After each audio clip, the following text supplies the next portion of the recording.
Good evening, ladies and gentlemen. Darren Smith along with Steve Walls. We are here for the Chiefs cheat sheet. We're live at Arrowhead Stadium as the Chiefs look to kick off in about, give or take 45 minutes as they host the New York Football Giants here at G.E.H.A Field at Arrowhead Stadium. So you got to get it right, Steve, because you don't want to be like the announcer here and get it wrong. What's going on with you, brother? I'm good, man. The Rainers tapered off, and it's going to be a great night for some football, a brisk night for some football, put it to you that way. The Chiefs coming to the ball game, of course, they lost last week's game against the Tennessee Titans 27-3. Andy Reid is 18-15 against the Giants. Of course, most of those games took place when he was the head coach of the Philadelphia Eagles. But Steve, coming to tonight's ball game, Carolina lost to the Giants last week 25-3. Chiefs again lost 27-3. So one team coming to the game with actual momentum versus the other one who was trying to gain momentum after an embarrassing loss last week in Nashville. Yeah, you mentioned that the Giants are struggling just as though as the Chiefs are, but the Chiefs are a much better football team to me, in my opinion. And I mean, we do it by the eye test and also look at it on paper as well. And you see the guys on the defensive side of the ball. I mean, you really don't have any, of those superstar players on this Giants defensive team.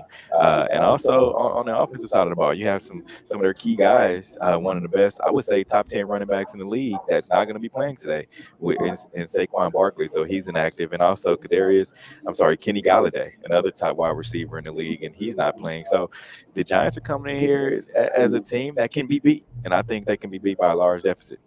Well, the good thing is if you're a fan of the Giants, that of course, the one shining bright spot is Daniel Jones. Of course, not only is their starting quarterback, but he's also their leading rusher for 229 yards this far this season. And look, in week number 70, he threw for 203 yards along with the touchdown. But going back to Kansas City, of course, Patrick Mahomes is coming off one of his worst games as a starter for the Kansas City, probably even worse than the Super Bowl, because this is the first game as a starter in the regular season that he hasn't thrown for a touchdown. So how does Patrick Mahomes bounce back? I know the best way is to play the New York Football Giants in the NFC East, and they're 2-5.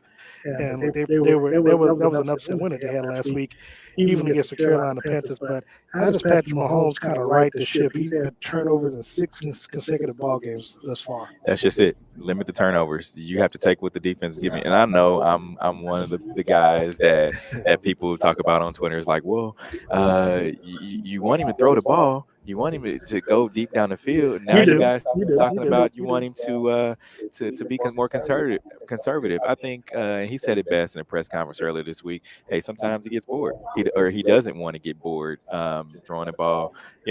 Taking what the defense giving you. He wants the home run, but I think he has to understand that the way things are looking and the outlook on this game, and teams are coming in playing you so that they don't get beat deep. They don't be made to look bad. And I think he take some of the underneath routes just to get the offense going and then beat them deep. Because right now, the Tampa Bay Buccaneers put a lot on film. They put a blueprint out there for all these other teams, and that's what they're doing. Now, Steve, you just mentioned they put out a blueprint.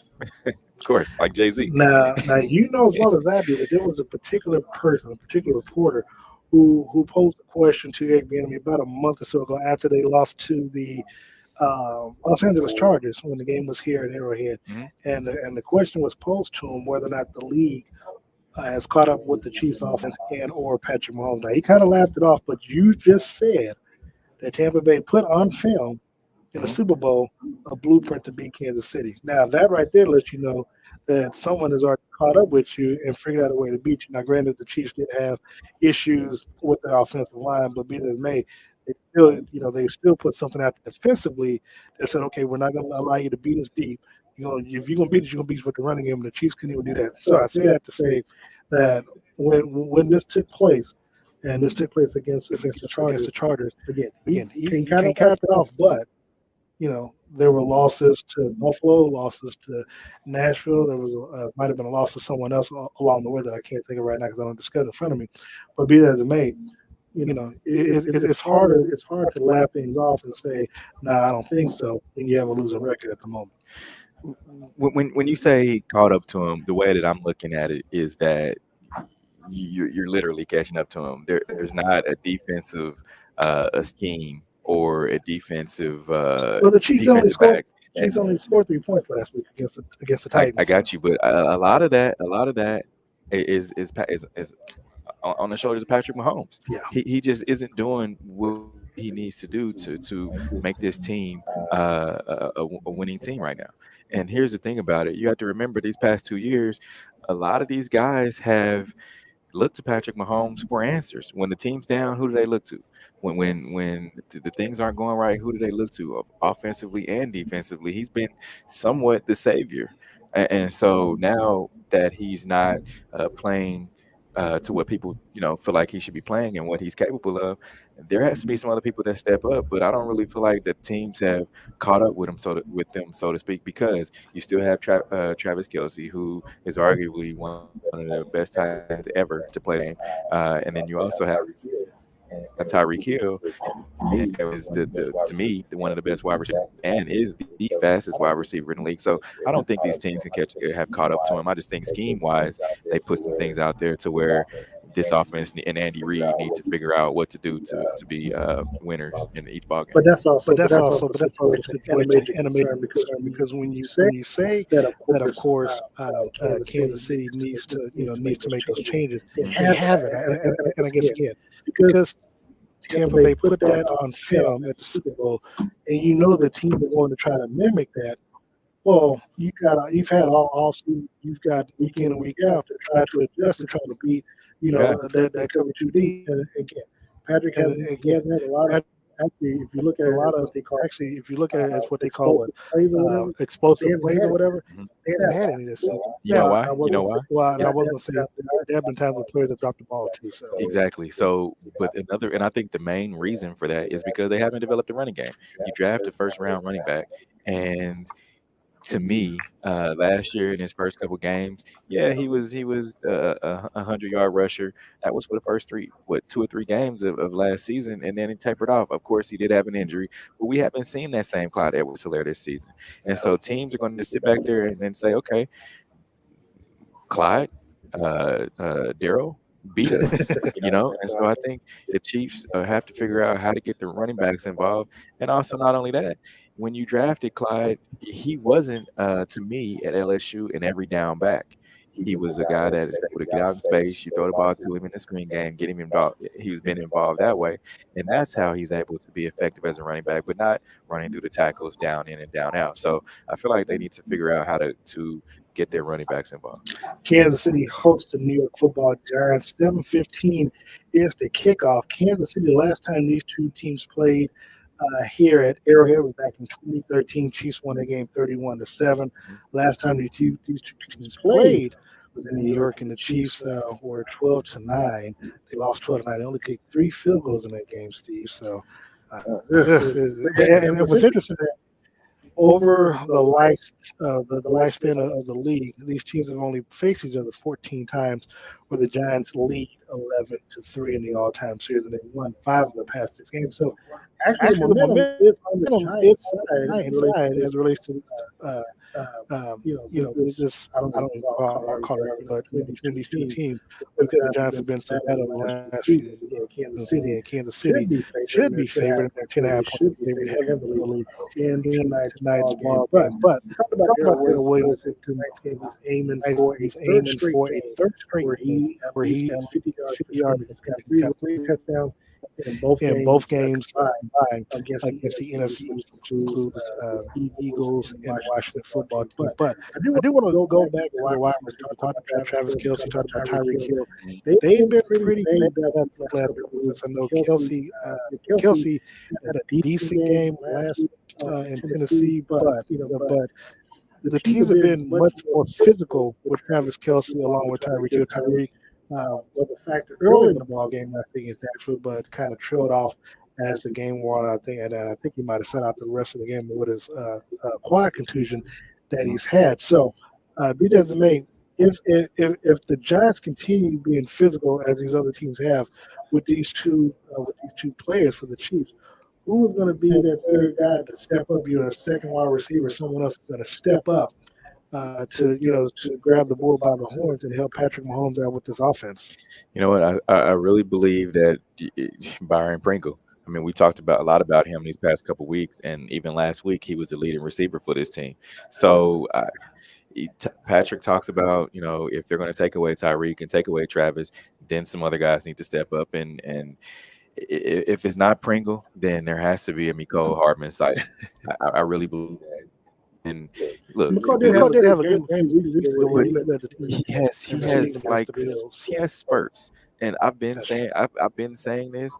I really believe that they need to pull him off of special teams. I mean, I just do. I don't think he's really been that effective on special teams, and I think that it would lift some weight off of his shoulders if that be the case.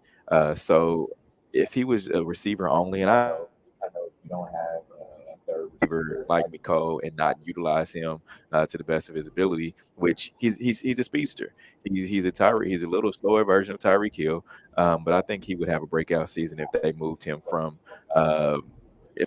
special team. But to answer your question, I think it'll be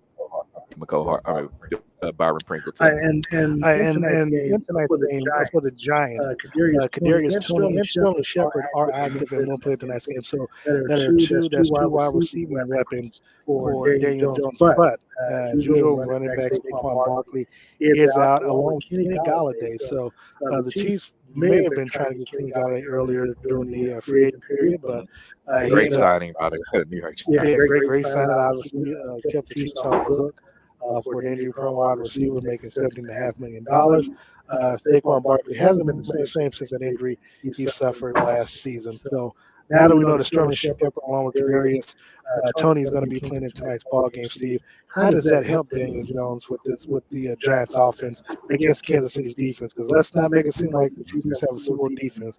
They don't. They don't. You hit the nail on the head. But here's the thing about Daniel Jones. Before I talk about the other two guys, he's leading the NFL. He's the third leading rusher in the league amongst QBs. So that's gonna. We've seen this before this season where the Chiefs have struggled with a mobile quarterback. They're going to do the RPOs. Of course, they're going to do the same things that we saw when the Chiefs faced Baltimore. They're going to do some of the same things when the Chiefs Buffalo Bills. So you're going to see some of those same RPOs, run pass option plays where Daniel Jones is going to keep the ball. That's just what it is. And then you add two guys like Sterling Shepard and Kadarius Toney. And a lot of people are like, well, who is Kadarius Toney? Kadarius Toney is a Tyreek Hill-esque wide receiver. He's a speedy guy. He can catch the football, and he's able to stretch the field. So I feel like they're going to have some. It's going to be a battle defensively for this Chiefs. Looking at also they got Evan Ingram, the tight end. So of course, just like Patrick Mahomes as Travis Kelce has a safety blanket. So too the Giants have Evan Ingram. But looking on the defense side of the football game, I want to kind of focus on the defense some. And I know you just probably got here about a half hour or so ago before we started this deal, but I was told that Tyrann Mathieu in the defense is going to be announced tonight, and he's going to be the last player announced. I had that conversation with one of the PR people because speaking of seeing what both he and Anthony did over the weekend on Friday on social media. Tyrann, of course, came out and addressed the media on Saturday, apologizing for his words. Now, I like one. How do you think the fans will react when Tyrann's name is called? Will he get? I believe he'll get a lot of treatment, but will he get some booze? Secondly, how do you think that transfers to his play on the field? Because you would think that if anything, how these players kind of react, that they'll utilize just to rally around and perhaps play inspired football tonight. Now, I hate to think that social media and a tweet would do that, but I guess in this case, whatever the case may be, huh? Here's the thing about that. I love it for the simple fact. I love the fact that Tyrann did that, and that he tweeted back at fans. I love the fact that these guys, not only Tyrann, but you've seen Chris Jones do it. You've seen a lot of these other, not only with the Chiefs, but you've seen Kevin Durant do it, and Kevin Durant didn't have the to be able to, he didn't have what it took to be able to not use a burner account. So So here's the thing. I think that he's letting his voice be heard with Anthony, and he backed up his teammate. When Anthony Hitchens said was, "Hey, we've been contenders, since he's been here these past 3 years. They were one play away from it, from the Super Bowl in 2018. 2019 they went, and last year, of course, they made it to the Super Bowl and lost. So this town was in a drought. Put it to you that way. 50 years since the last time the Chiefs had won prior to 2010. And so for fans to kind of bash the team day in and day out, bash the defense. And I know expectations are out there. It's like, hey, you guys have the same players, that the key players and the guys that are making a lot of money, that we did when we went to the Super Bowl. So we feel like you guys should be playing better. Hey, we can't say that it's early anymore. We're now at the halfway point. This Chiefs team did beat up themselves for a couple of games, and they've only really got beaten in 2 games. So to answer your question, I think that if Tyron doesn't, play well tonight, fans are going to let him know it, because here, listen, if you're gonna talk the talk, you got to also walk the walk. And so then hey, you expect to hear it from the fans. But if you go out there and ball out, which I think he will, and also I think that these fans still love Tyrann Mathieu. I really do. So at the end of the day, I feel like the fans still have a lot of love for Tyrann Mathieu. He did help bring a Super Bowl to this town while they were in a drought. Okay, now Steve, I really, we agree on a lot of things, and in some parts of this, I agree with you on. Yeah. I don't agree with the fact that it's that he had to, because he didn't have to respond to fans, because something no, trust me, there was one response where I was like, okay, he got him, and that's when he said, when you make all this money, and Tyler came back and said, well, perhaps you should have learned to play football. Now, I like that. Now, if you're gonna come back, that's how you come back. But what I'm saying is, to say that Chiefs fans are some of the most toxic fans. See, there's something that you can't take back. That's like Steve Bono complained about the barbecue here in Kansas City. There's just certain things that you just don't say, because at the end of the day, the fan base is going to be here regardless of whether or not Kansas City, whether or not Tyrus is here or not. And so when that happens, that's something that he has to worry about. Now, he was smart enough to say, he was smart enough to know that, that he was able to kind of run that back, take it back some. Mm-hmm. But he's got to be mindful of it. And sometimes it doesn't hurt to just not press send. Not press send.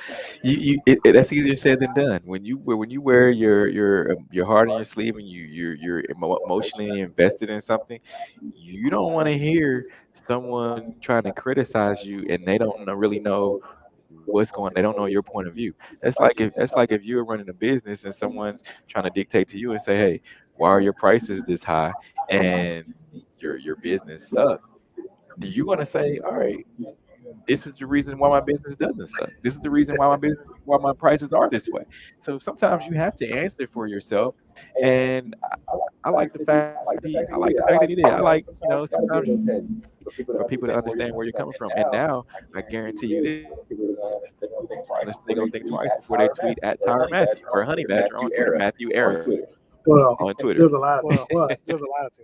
The things that Tyler has been responding to, they haven't directly added. That's the one thing. He'll go on Twitter and search if he's trending, and then he'll see why he's trending, and then respond to it. So a lot of times people aren't directly tweeting at Tyler. Now, perhaps they think he might not see it. They do get it now. They do get a lot of ads and mentions and DMs and stuff like that. So my only point is, and I'm not saying he needs to get off social media, stay off of it, but if you're that quick, interesting. I wouldn't have done that, but we saw somebody push you into the stadium. But if you get that riled up and that emotionally involved in what a complete stranger is saying about you on social media, that lets you know that your mind and your focus isn't where it needs to be. Because again, my question is, why are you so focused on that and putting your energy on that instead of putting energy out on the field where you just got beat 27-3? Okay, they're just flying it from everywhere now.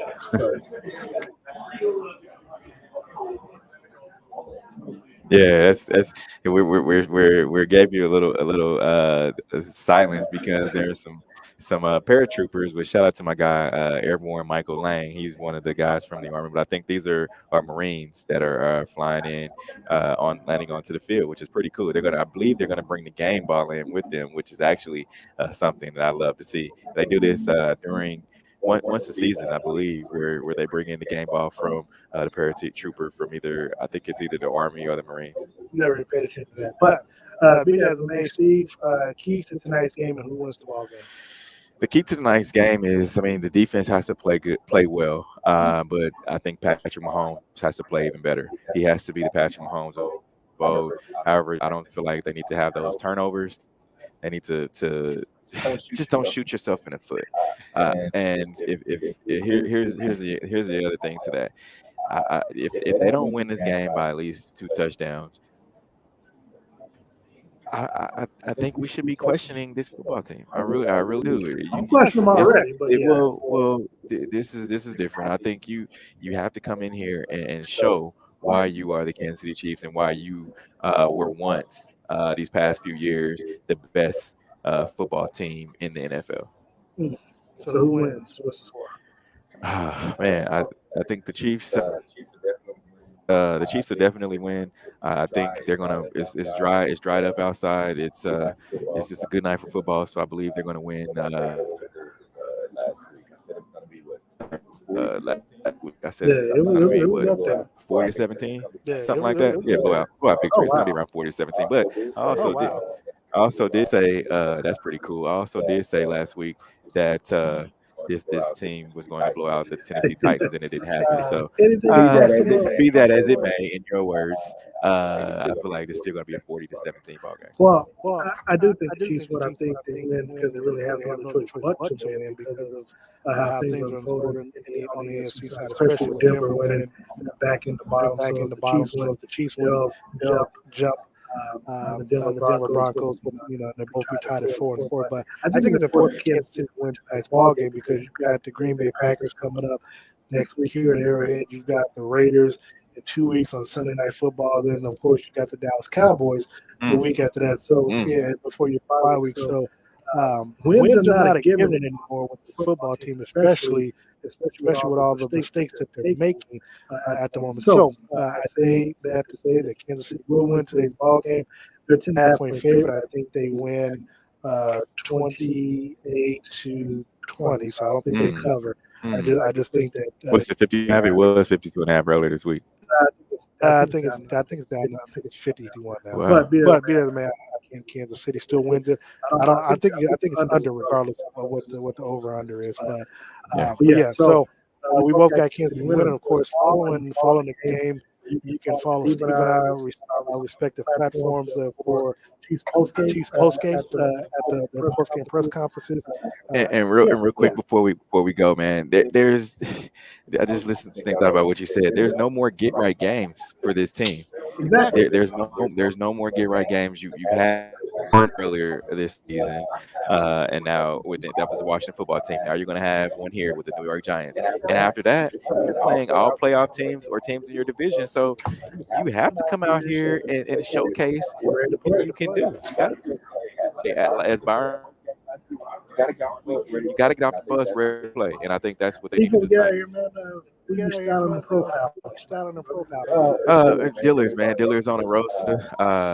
Psycho Bunny is my suit choice for today, man. They have a lot of fine menswear out there. You can go out there and check them out. Dillard's on a Rosa right off of I-29 right before you get to the airport. So go check him out. Talk to my guy Jeff, and he'll get you straight. Nice.